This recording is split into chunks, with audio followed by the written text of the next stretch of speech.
మామూలుగా భారతదేశం, పాకిస్తాన్‌కి సంబంధించి ఒక మ్యాచ్ అనగానే ప్రపంచమంతా ఆశగా ఎదురు చూస్తది. స్టేడియం టికెట్లన్నీ ఫుల్ అయిపోతాయి. టికెట్లన్నీ అమ్ముడుపోతాయి. బట్ నిన్న దుబాయ్‌లో జరిగినటువంటి మ్యాచ్‌లో దానికి డిఫరెంట్ అన్నమాట. టికెట్లు అమ్ముడుపోలా, స్టేడియం ఖాళీగా ఉంది. అయితే గణేష్ గోల్డ్ తాకట్టులో ఉన్న బంగారాన్ని విడిపించి కొనబడును. సంప్రదించండి 9966651144. టీవీలలో కూడా కొంతమందే చూశారు. అయితే మ్యాచ్ అయ్యాక టీమిండియా కెప్టెన్ సూర్యకుమార్ యాదవ్ చేసిన ఒక పని అందరి మనసులను గెలిచింది. ప్రపంచానికి షాక్ గురి చేసింది. పాకిస్తాన్ అయితే పిసుక్కునేలా చేసింది. అసలు ఇంకా వాళ్ళ ముఖం మీద వాళ్ళే ఊసుకునేలా చేసింది. ఏం జరిగింది?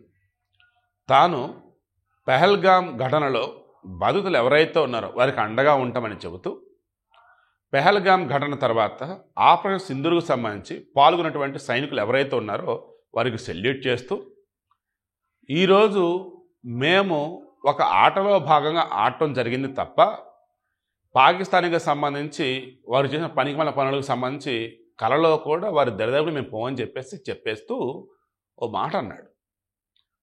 ఈరోజు విజయం ఏదైతే ఉందో సైన్యానికి అంకితం చేస్తున్నాం అని చెబుతూ పాకిస్తాన్ వాళ్ళతో కనీసం కరచాలను షేక్ హ్యాండ్ లేదు.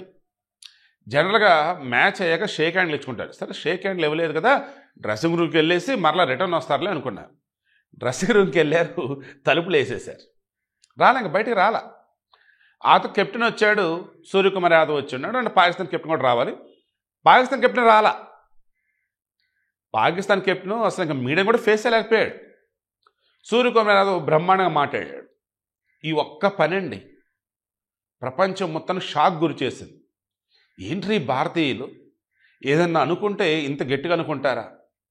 వారు చేసే పని ద్వారానే ఒక మెసేజ్ ఇచ్చేస్తారా? ప్రపంచమంతా ఒకవైపు ఉంటే భారతదేశం మాత్రం ఒకవైపు ఉండిద్దా? ఆ వైపు ఉండేది ధర్మమేనా, నీతి నిజాయితీయేనా? అదే ప్రూవ్ చేశారు మన. నిన్న పాకిస్తాన్ వచ్చేసి ఫస్ట్ బ్యాటింగ్ 127 పరుగులకు ఆల్అవుట్. 120 పరుగులు 9 వికెట్లు ఓకే అయిపోయింది. 127 పరుగులు మనోళ్ళు దిగారు, గట్టి కొట్టుకుంటూ పోయారు. ఏకంగా 133 పరుగులు కొట్టారు. విన్నింగ్ షాట్ వచ్చి సూర్యకుమార్ యాదవ్దే. సో ఈ మ్యాచ్లో సూర్యకుమార్ యాదవ్కి ప్రత్యేకం ఏంటో తెలుసా? అతని బర్త్డే నిన్న. ఆయన జన్మదినం స్టేడియంలో ఉన్నటువంటి వాళ్ళు happy birthday Suryakumar Yadav, happy birthday అంటూనే ఉన్నారు. ఓకే, బట్ నిన్న గెలిచిన విజయం ఏదైతే ఉందో దానిని మాత్రం మన ఆర్మీకి ఇచ్చాడు.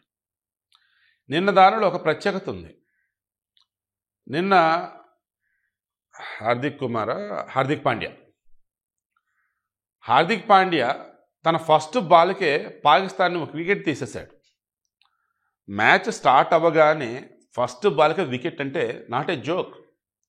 గతంలో ఈ పాకిస్తాన్కి సంబంధించి సౌత్ ఆఫ్రికా బౌలర్ ఒకళ్ళు చేశారు, శ్రీలంక బౌలర్ ఒకళ్ళు చేశారు, ఇప్పుడు మన వాళ్ళు.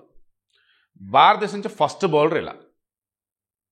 మొన్న ఆ మధ్య అమెరికాలో ఏదో జరిగినట్టుంది, అక్కడ కూడా ఒకళ్ళు తీసినట్టున్నారు.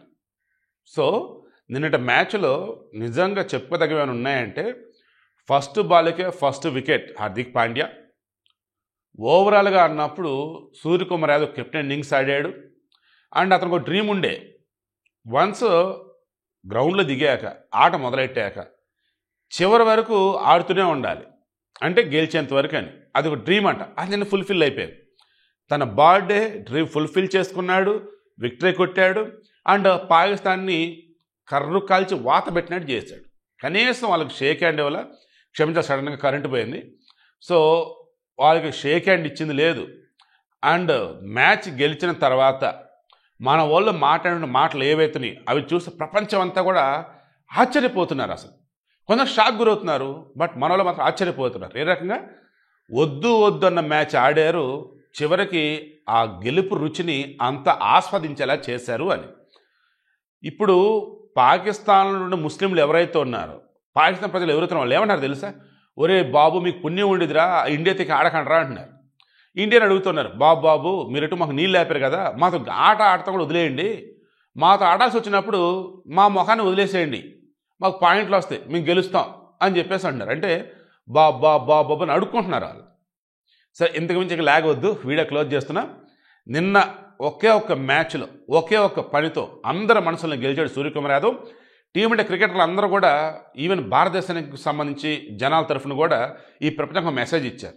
అరే, మేము శత్రువుని క్షమిస్తాం, కానీ ఆ శత్రువు అనేవాడు ఒక లిమిట్ అనేది క్రాస్ చేశాక వాడు ముఖం కూడా చూడం. ఒకవేళ చూడాల్సి వచ్చినా ఆ పనేంటో కంప్లీట్ చేస్తాం, ఇక ఆ తర్వాత వాడు ముఖం కూడా చూడమన్నారు. నిన్న అదే చేశారు.